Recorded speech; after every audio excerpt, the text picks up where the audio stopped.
This programme was produced at and first aired on MPR, Manawatu People's Radio, with support from New Zealand On Air. Ka pai Irarangi Tamotu, MPR. Kia ora and welcome to Reserved Recommendations. This is a show about great trash, difficult art, and our complicated relationships with art and culture.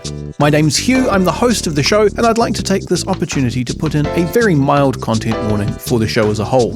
Sometimes our recommendations on this show are reserved just because the thing that we're discussing is in some way not good, but sometimes there are aspects of the art or artist that may be confronting for some people.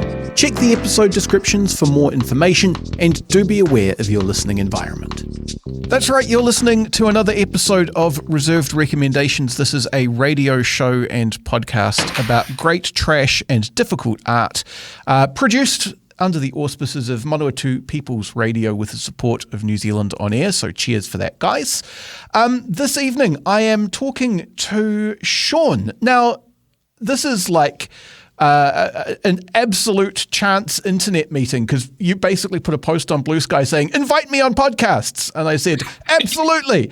And then you suggested a movie that we watch, which has been a fascinating experience because the movie that we watched is called Nightbreed. It is a notorious flop, I would say. But I feel like it comes at a really interesting point in Clive Barker's career, because it's a Clive Barker joint, and it comes at a really interesting kind of pop cultural point because there's so much in it that like nearly works and could almost have caught the zeitgeist and just for a variety of reasons didn't. But to return to you, like, thank you so much for coming on the show, Shaun. How's it going? How did you come across Nightbreed? I don't know when the first time I actually saw Nightbreed. I got to be honest, it must have been some random thing on cable when I had cable. But at some point, maybe about 5 years ago, I watched the Cabal cut, and I remember being terrified of the sort of more theatrical version because that's more of a slasher film, and the Cabal cut is a little less so and is more imaginative. And I just fell in love with just the visual choices that are made, and I couldn't stop watching it. And so as soon as it hit streaming a few years ago, because I think it's been on Tubi over here in the States, I don't know, but forever, basically, I just can't stop. I will watch it almost every month. The thing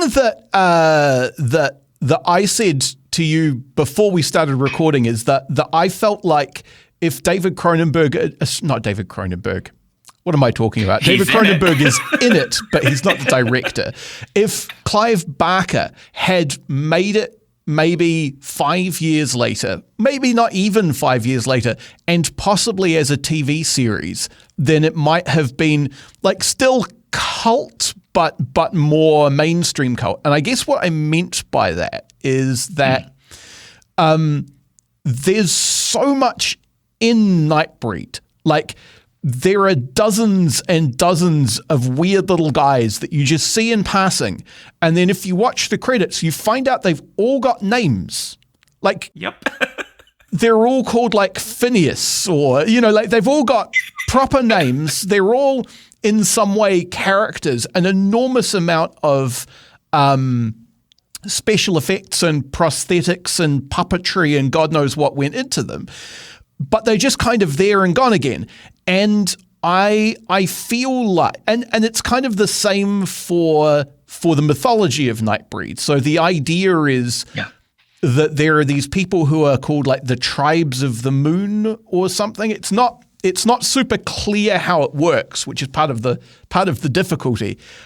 Yes. And they are monsters or have monstrous forms, and they have this separate society.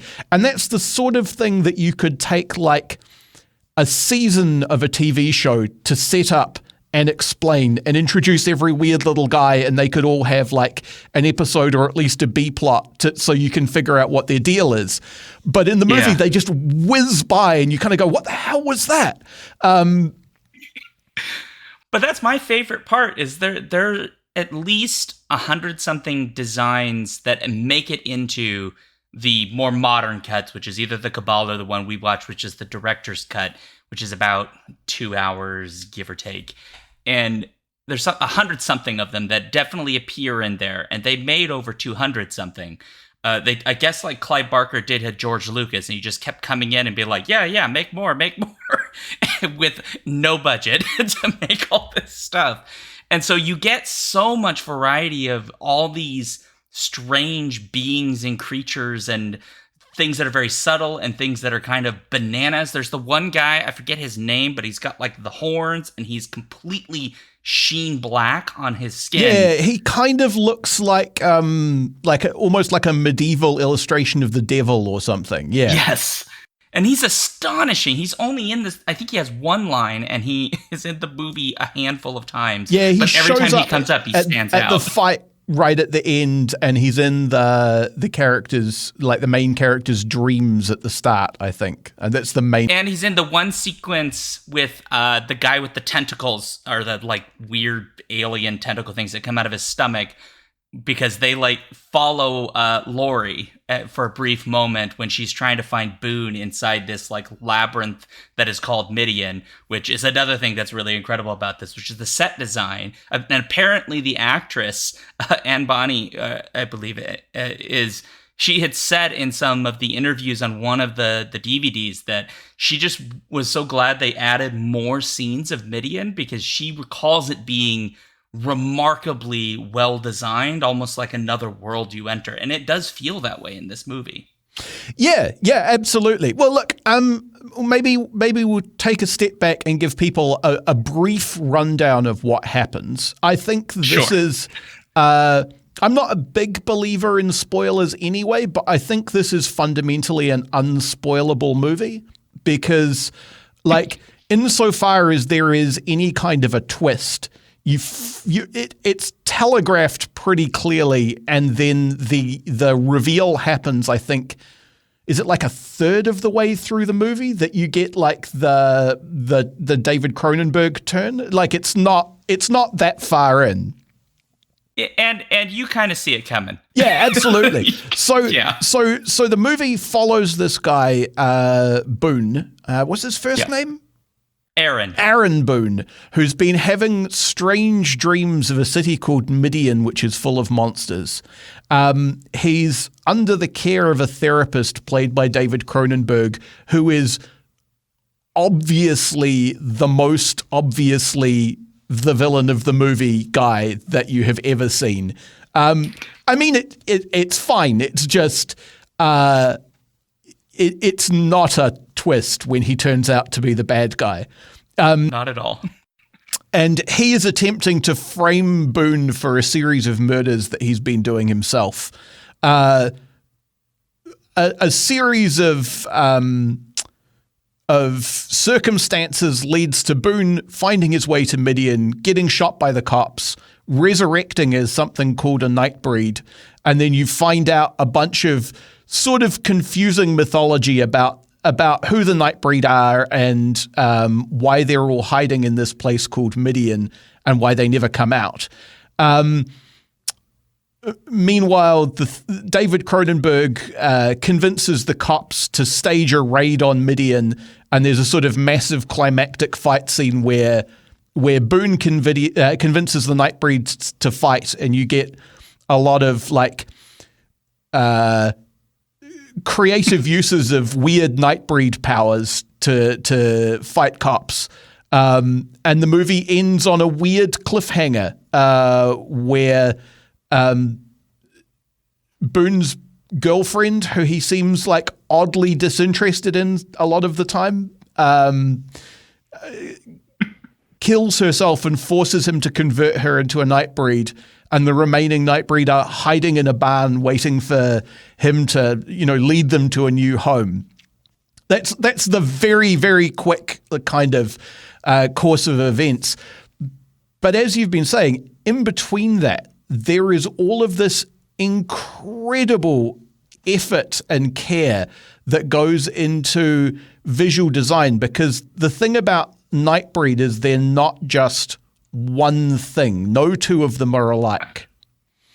Right. They're all have a second face, essentially, a second version of themselves. And for some of them, it's really dramatic. And in others, it's very subtle. Boone's, for example, is pretty subtle, almost pretty, except he's kind of a little weird looking, a little clammy. Yeah, he's got a touch of the Buffy vampire face, like that thing where all the facial bones just get like a little bit too pronounced with prosthetics.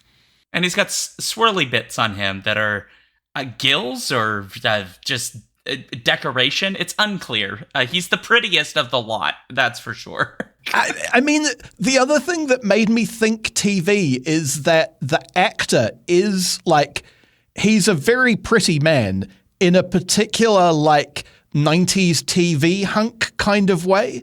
Yes. Like he's got this very like, I don't know, he's got the kind of sullen charm thing down. He's got the very square jaw.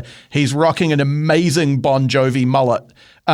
He and I could, I could see him on a like 90s beefcake poster of some sort, I 100% could see it. I will note that Craig Schaefer, or Sheffer, depending on the pronunciation, his first film was a musical called Voyage of the Rock Aliens, which is like a futuristic, semi-apocalyptic teeny bopper musical where he plays like the main squeak. He's supposed to be kind of like from Grease, what with John Travolta's character in Grease. He's supposed to be that.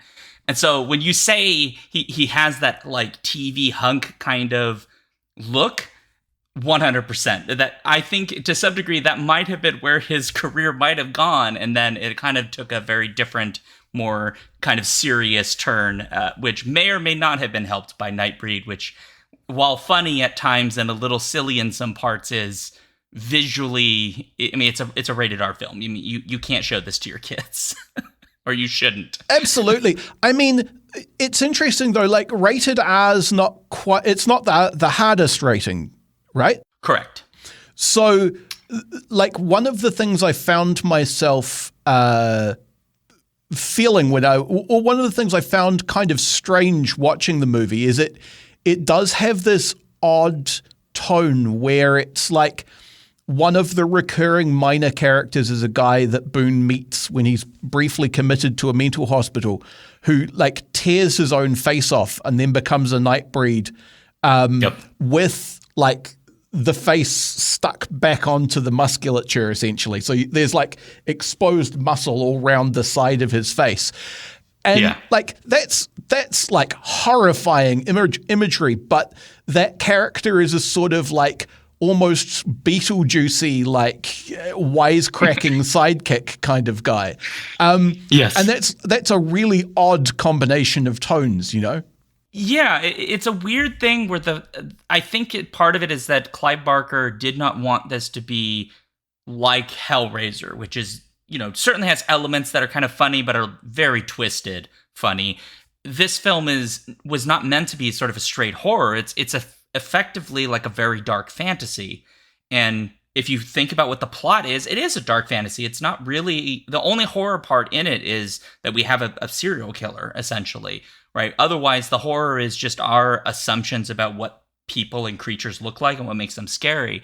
And so there is this sort of element to this where the tone of it at times is very serious from a sort of, I don't know, like blockbuster style plot point level. And then there are times when it is very silly and kind of fun. And Hugh Ross's Narcissus or Narcissa, I don't think they ever actually say his name in the thing, but he is such a playful, fun character. And it's very clear that Hugh Ross is having a blast playing this character because he gets to say all these ridiculous things. He dances with a corpse at one point, like a skeletal corpse.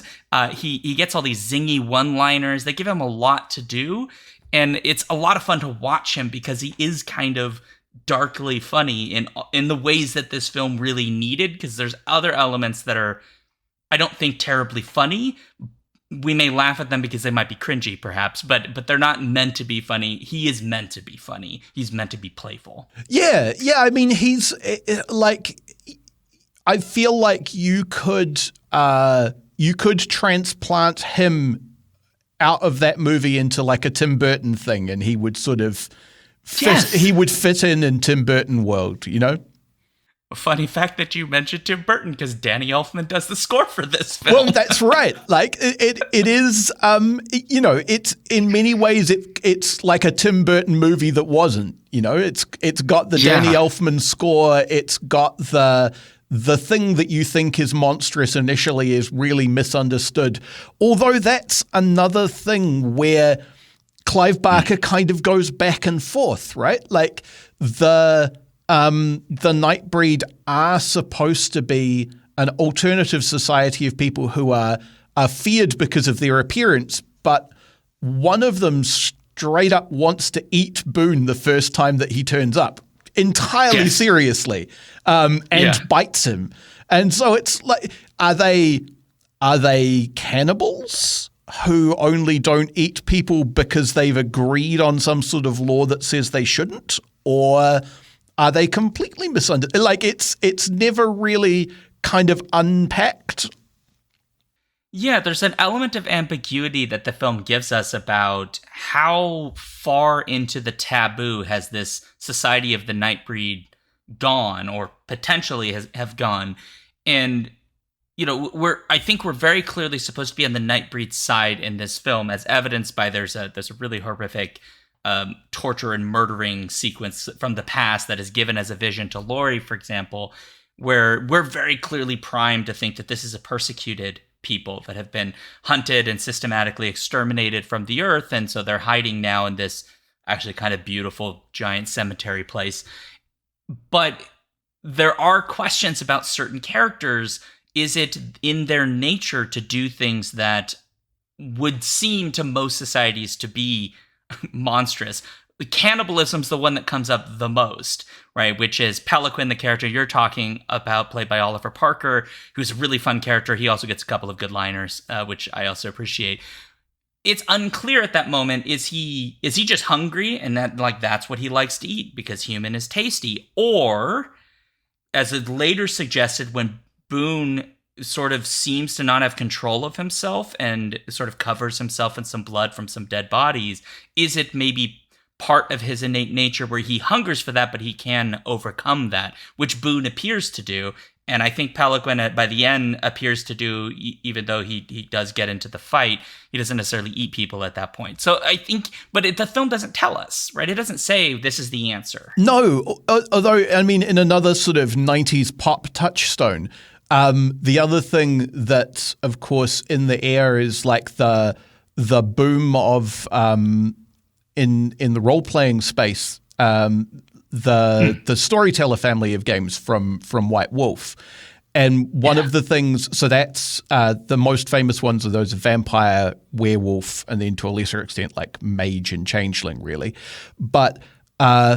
Within vampire and werewolf, who are kind of, I would say, the biggest out of those lines, the thing they have in common is a sort of a concept of a frenzy mechanic. Like your character is someone who is perpetually at risk of losing themselves to a sort of bestial impulse. And if you fail the wrong kind of role, you can end up attacking your allies or eating random people who you shouldn't, or well, you're not supposed to eat people at all if you're a werewolf. It's a spiritual taboo for reasons we won't get into. But like there is it does seem like he's calling on some of that like beast restrained kind of imagery or that kind of a motif there. I think you're completely right, and that's why so many of the Nightbreed, I think, are presented to us as being beast-like. And, you know, we've got the one with the sort of horns, who's sort of very demon, but also kind of goat-like. We've got Babette, who actually, when exposed to the sun, becomes like a hairless dog rat. Yeah, sort of sickly-looking cat, dog, rat animal thing. Yeah, it's cute and terrifying at the same time. You've got some that sort of have a very other kind of animalistic features, and even when they turn and become their sort of Nightbreed second phase, only a few of them seem to sort of still feel human-ish. And most of them sort of become very animalistic, or in some cases just straight grotesque, which I think is just Barker being like, I also want to show you things that you would be terrified of, which, to be fair, everything in this. But I think it's interesting you mentioned the Beast thing, because there are characters in this that are called the Berserkers, who we're told are basically uncontrollable, which I guess they are, ? But they don't attack necessarily any of the Nightbreed. They only attack the things attacking the Nightbreed, and they do so with animalistic fervor, the kind that we see Pelican initially engage in just without any talking. They just like tear people apart. So there is that element there too that I think is supposed to separate and give us sort of a scale of the animalness of the Nightbreed. Yeah, because one of the things that could imply, and this is something that is never spelled out, and again, so many kind of tantalizing things around the edge, right? But one of the things that this could imply is that a berserker is something that was originally one of the other kinds of Nightbreed, and like that's something that can happen to you if you give in to your urges too much or something. But I mean, they're just like big gloopy wet puppet guys who are in cages, and so they don't. You don't really ever get that level of explanation for them. But that's a cool idea, and if they had that filmed, it would be wonderful to have in like a director's final definitely correct cut, which I doubt that exists, but it would be fun. Well, I mean, so to talk about the production a bit, right? Because that is absolutely a thing worth discussing. Like, if you look at the ending of the director's cut, it is transparently something that was expecting a sequel. You're expecting to get more of Boone, who has been renamed Cabal. You're expecting to get some exploration, I guess, of what his girlfriend, Laurie, is that her name, is like as a Nightbreed, because she's become one by the end. And you're expecting to maybe get some sort of new version of the lore in whatever the replacement for Midian is, because the city of Midian is destroyed as part of the climax. And of course, because it was an enormous flop, it none of that stuff will ever happen, so we'll never get it. But clearly, Clive Barker was expecting to have more time and more space to explain stuff than he got. And that's true of the theatrical cut too, which unfortunately Clive Barker didn't have a lot of choice in, because producers basically hacked his movie down from 2.5 hours to, I think, like 1 hour and 22 minutes or something just absurd. Because every version, the Cabal cut, the director's cut, and the original theatrical cut, has some sort of version of a stinger at the end that suggests there's more. Two of the versions, I believe the Cabal and the original theatrical cut, have Decker return to life when he has Baphomet's blood shoved into him by Ashbury, who's the one priest we actually see in here that isn't deliberately cutting people's heads off. Right? But in the version you're referring to, right, our ending is like, oh, but we're going to follow the Nightbreed, right? And that's what's going to go on, because Ashbury, while he's there at the end, we don't really get that continuation of that plot. We just know he's going to hunt them down, but it's really not about him. It's about the Nightbreed. But it's telling that you mention Ashbury, because I had completely forgotten him. And what happens in the director's cut is that Boone is stuck in prison for a little bit, and there's this alcoholic priest in there who is, it's unclear if he's like the prison chaplain or also in jail or quite what's happening, but he gets brought along by the cops, I guess, as spiritual advice or something when they do their big raid on Midian. And in the course of that, he gets some of Baphomet's blood on him, and that transforms him into some kind of Nightbreed.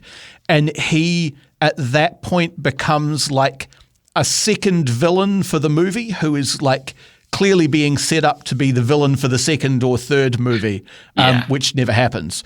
But he gets this like transformation, and suddenly I'm a villain, despite up to that point he was kind of the guy who was telling the cops that they're being too brutal and that they're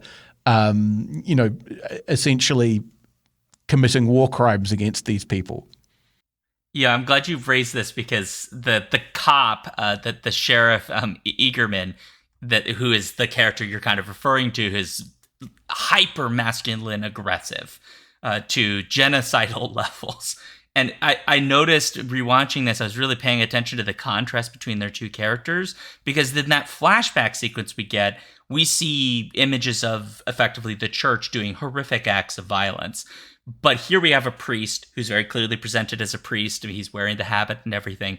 He is presented as being averse to violence until the very end, right? When he sort of turns because he's been spurned by Baphomet.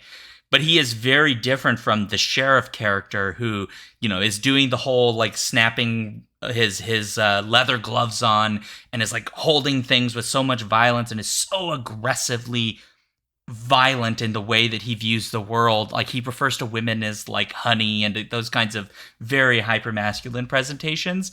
And that contrast between them really stands out, especially when it flips at the end, because he becomes meek. He wants Ashbury to take him with him, but Ashbury's not interested because his violence has netted no real success, right? That the Nightbreed are still alive.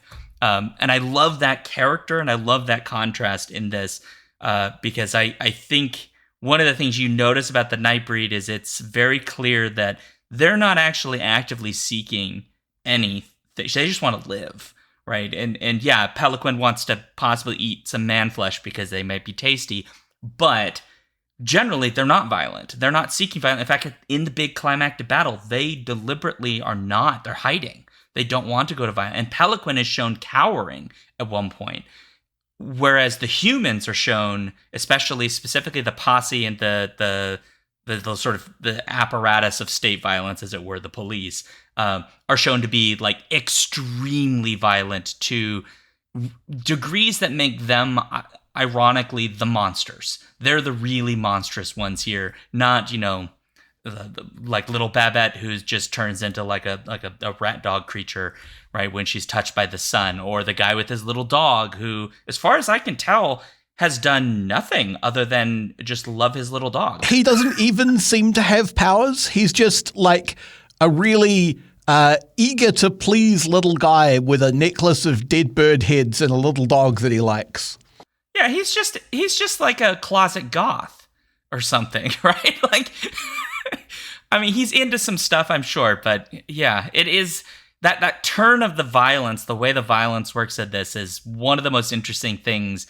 I like to think of the sheriff in particular, and especially his like little gun helper guy. I can't remember what his name is. The guy that's like telling about all the different guns, and he starts like kissing the garrote wire. Yes. It's very sexual in that moment. It is. Look, I think there is absolutely some stuff to get into here because one thing that you cannot say about Clive Barker is absolutely on some I know writers who use subtext and they're all cowards shit here.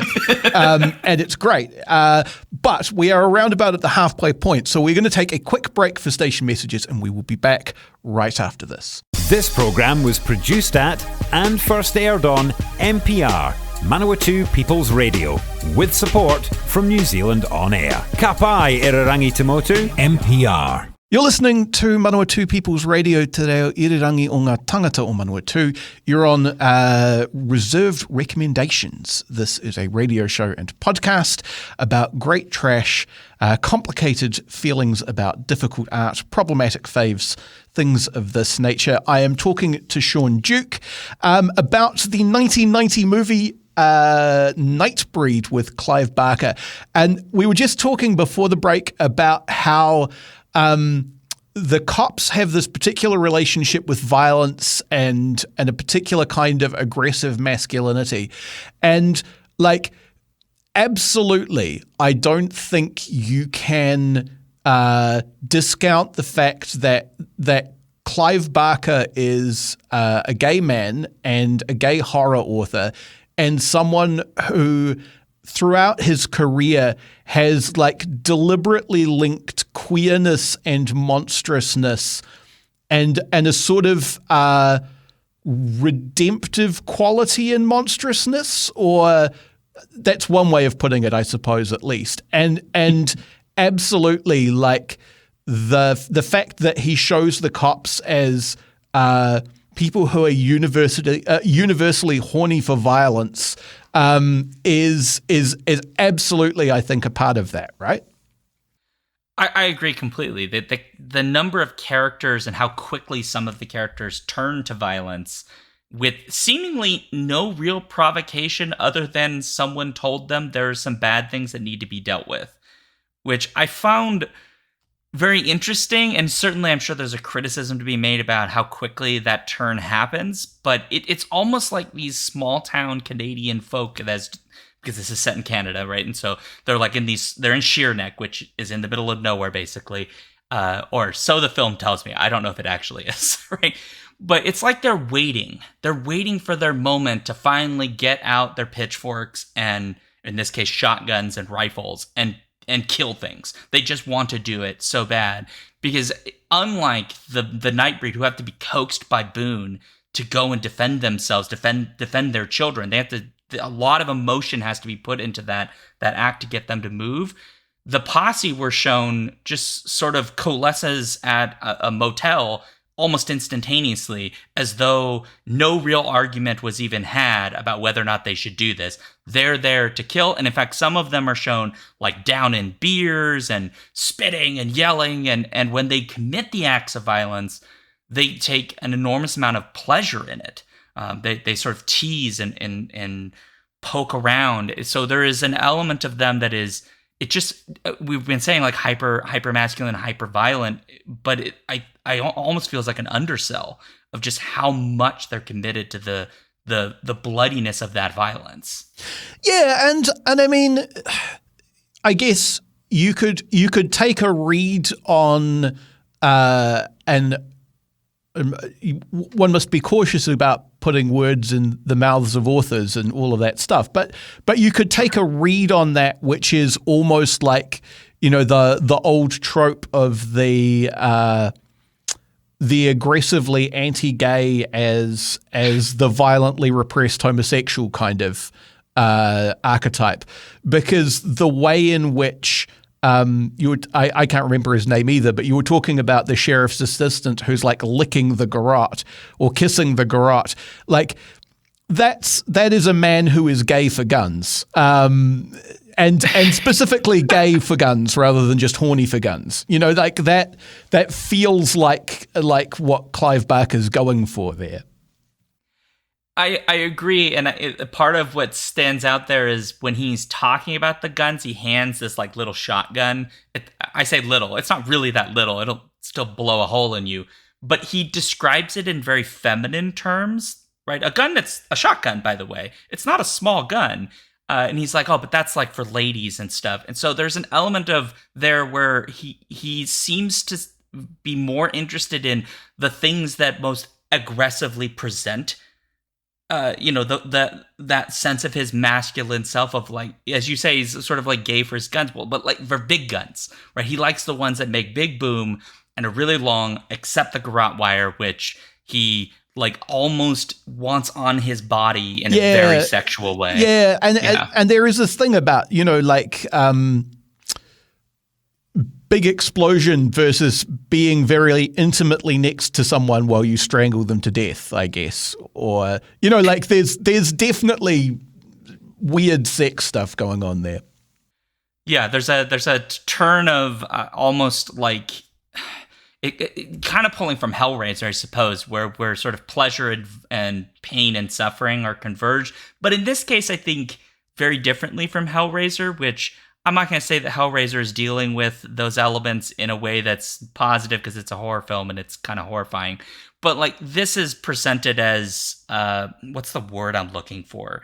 there's something wrong with him, right? His view of connecting those is wrong. Yeah, I think it's like, if you want a metaphor, it's like a wound that's turned septic or something, like he's not exercising his sexuality in any way that's healthy. He is only gay for guns. And as a consequence, he is gay for guns in a way that is incredibly toxic and poisonous and leads, and which coincidentally dovetails neatly with this need for hypermasculine violence to police the edges of society, which, gestures vaguely at the world as it is at the moment. It's there's stuff there. Yeah, I love that you mentioned intimacy too, because if you think back to Boone, right, before he becomes a Nightbreed, and there's all this question of like, where is he gonna stay with the Nightbreed or go back to Laurie, all this stuff. He's shown with Laurie very tender, very sweet. They're like cuddling in bed after the first dream sequence. Even when he becomes what would eventually be called Cabal, the character, he sort of goes into his like vaguely pretty, almost vampire, Buffy the Vampire character.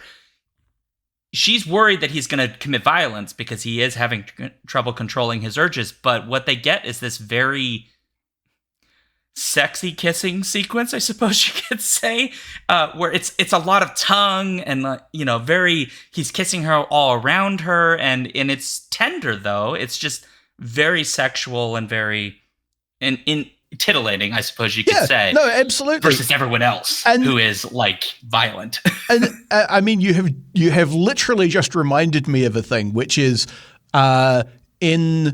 we are taking a sideways turn into completely unrelated movies, but in An American Werewolf in London, one of the things that happens to the character as he transforms into a werewolf is he becomes very confident with women and really good at sex just for a little bit before he like freaks out and it becomes too much and he starts like eating people and gets killed.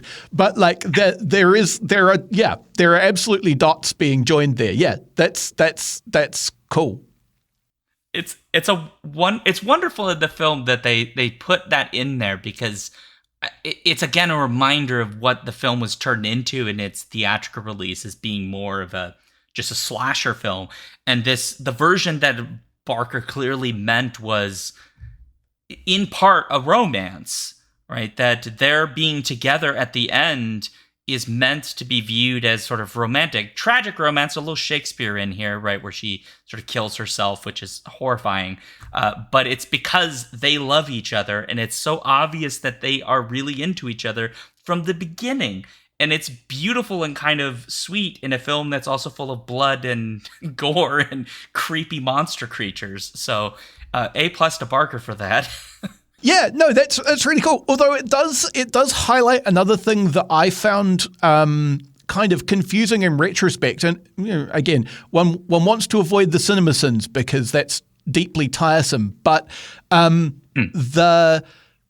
there is an element of confusion about how being a Nightbreed works, because the entire conception that David Cronenberg, the slasher psychiatrist, is working from is that it is genetic. So what he's trying to do with his slasher subplot is he's going and finding what he thinks are Nightbreed families and killing them because he wants to eradicate Nightbreed, which would make perfect sense, except that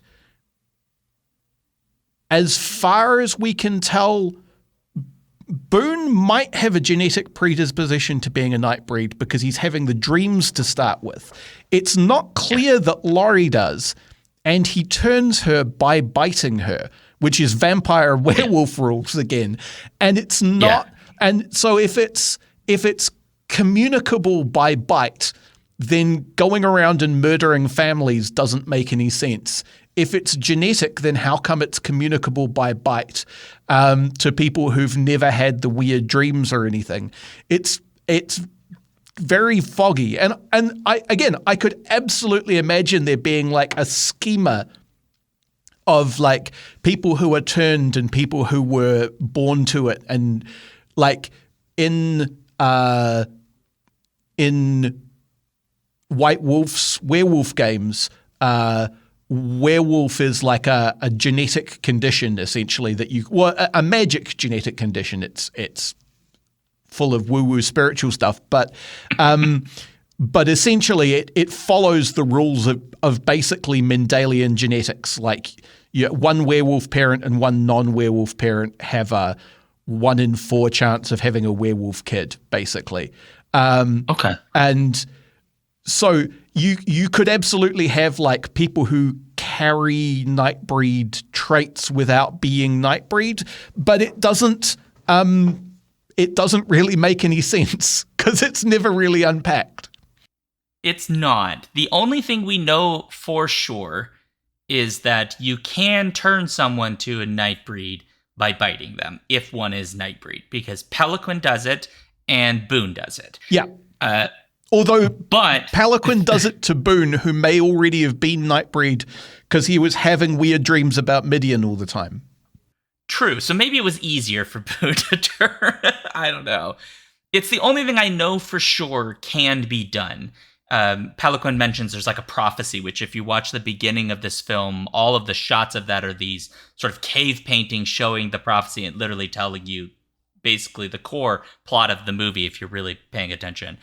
And anyway, so yes, so biting works, and there are children, which implies that they can have Nightbreed kids, even though we're not shown. I mean, I guess why would you show that? But like we're not shown any children being born, so it's both genetic and not. Again, that's a thing that might happen if this had been a TV series instead of a movie, right? Yeah. Is that there could have been, a character gets pregnant or is pregnant and has the kid partway through the series, and there's an exploration of what are the chances of this kid being Nightbreed or not, or is it definitely going to be Nightbreed, or you could have got into that if you'd had more time. But unfortunately, this is a movie, and a movie that was made kind of adversarially. Very much so, yeah. And I think part of what makes it so interesting, though, is that even though we don't get answers to all of the questions that we would naturally have here, there are lots of clues that can kind of help you figure out what might be some of the answers. So yeah, we don't know exactly what the core root of a Nightbreed is. We know that they are not human, but you can turn humans into them, ? But there's other like mysteries about, who they are, what makes them different, and how do their powers work. And a lot, for the most part, right, the film doesn't give us all the answers. It gives us lots of little snippets and pieces, so that when you rewatch it, especially these longer cuts of it, you start to notice little things you didn't notice before, characters that maybe that were in the background that you didn't notice before, or even just the way characters say things, right? Pelican, for example, really, I love Pelican. He's such a fun character.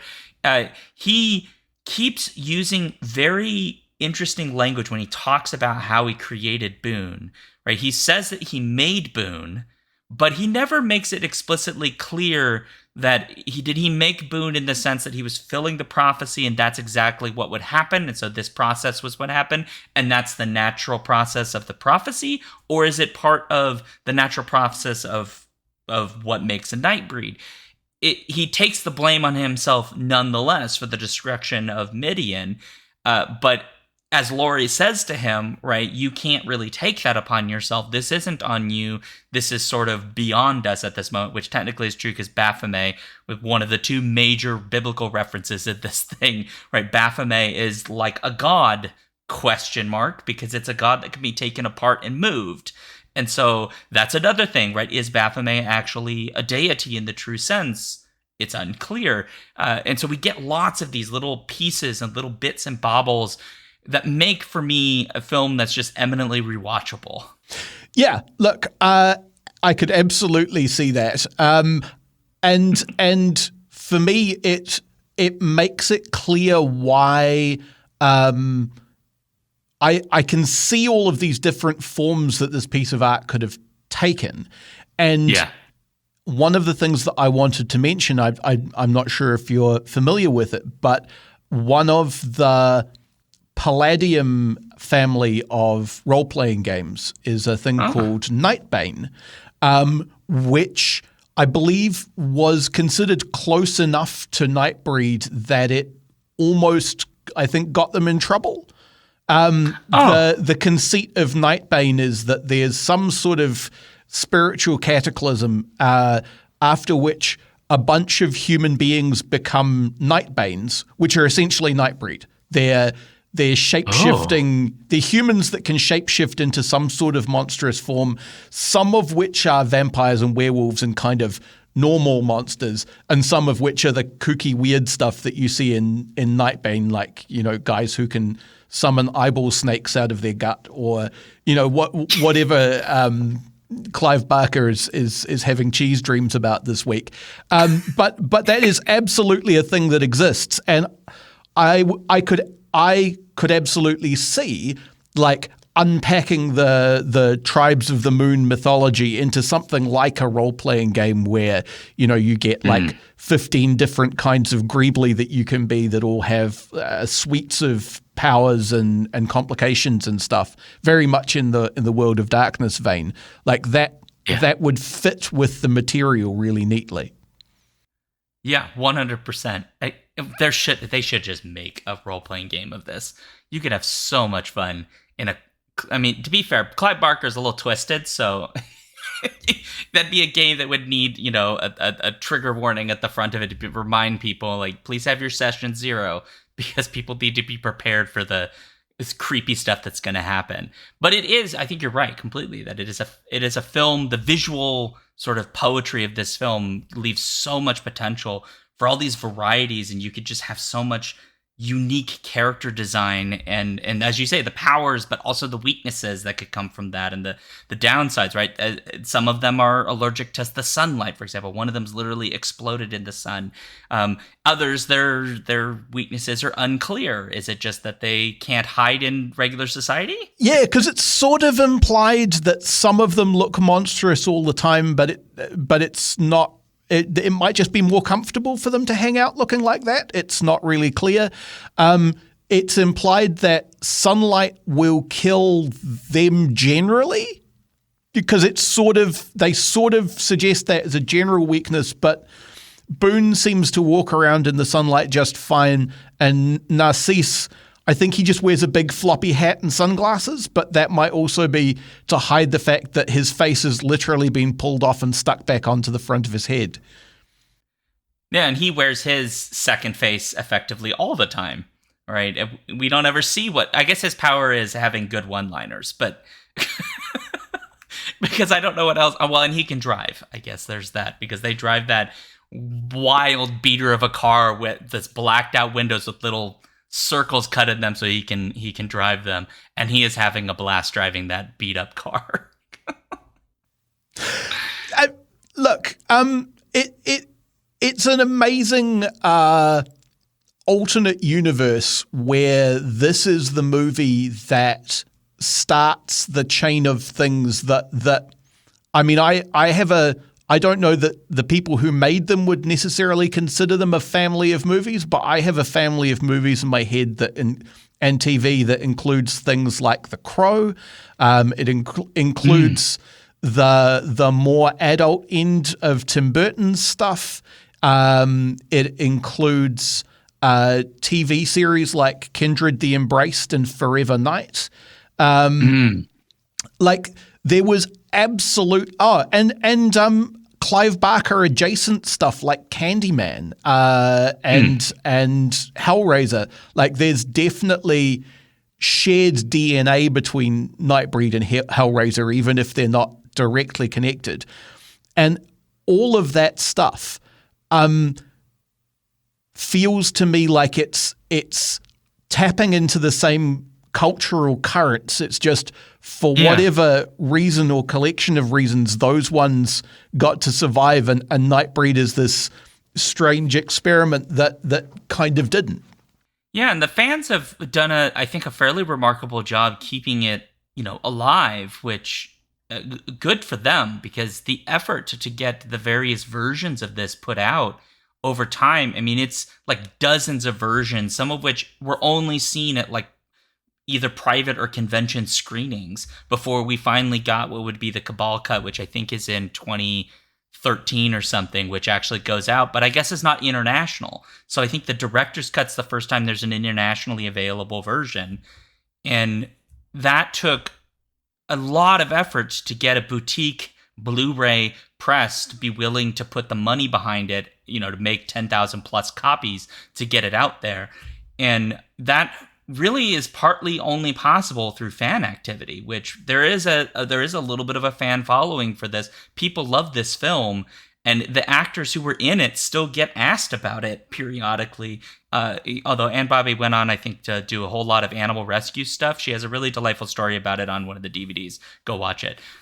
So the fan love of this film is, I think, really, really, really important. And it is a thing that keeps cult films in particular alive, and even makes some of those TV shows you're talking about, keeps them in the cultural current, which I just feel like is going to get harder now with the amount of material on streaming. And this is a movie which in New Zealand you need to give money to Jeff Bezos or put on your pirate hat to watch. It is on Amazon and Amazon only, I believe, here. Oh my goodness. Unless you can use VPNs and get access to some of those geo-locked American streaming sites.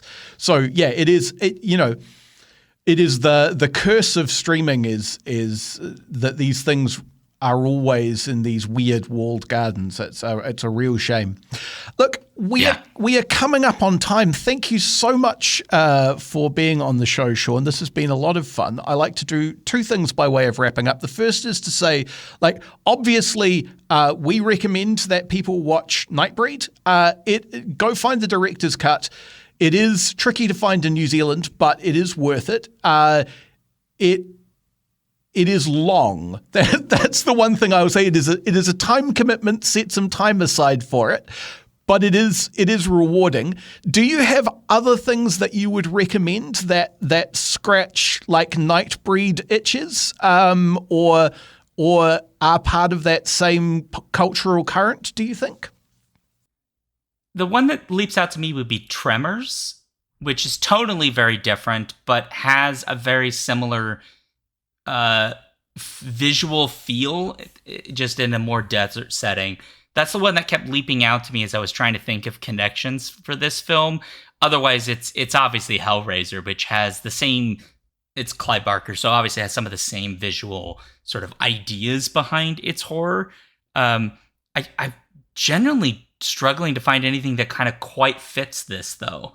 It's a very unusual production, and I don't know that there's a lot there's stuff that feels kind of like it in parts, but as you'd kind of mentioned, some of the things you'd mentioned, but Tremors is the thing that I would go to next if I were to watch the next thing. Yep. Yeah, it's a long time since I've seen Tremors, so I might have to revisit that.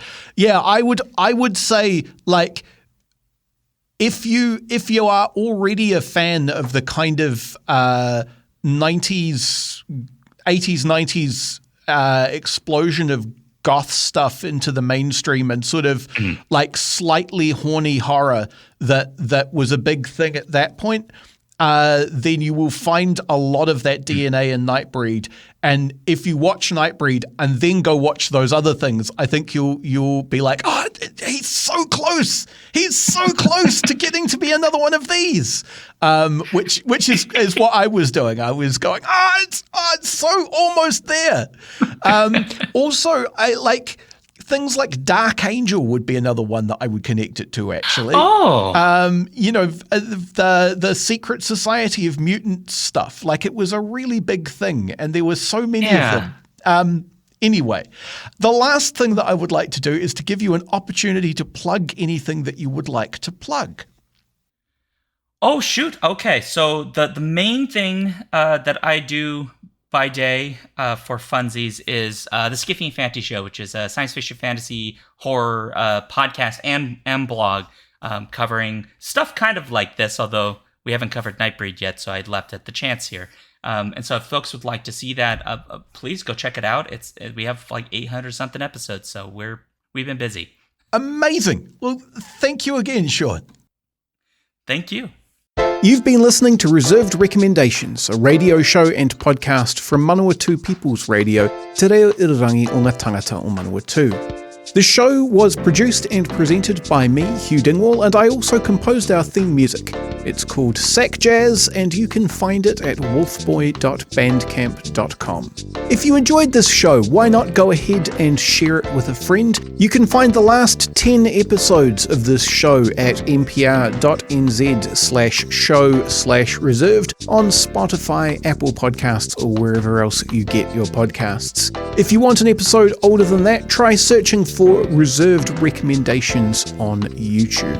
You can find me at Objective Reality on Blue Sky, or send emails to objectivereality@gmail.com. You can also follow Reserved Recommendations on Facebook or Instagram. And finally, Manawatu People's Radio is a non-profit community access station.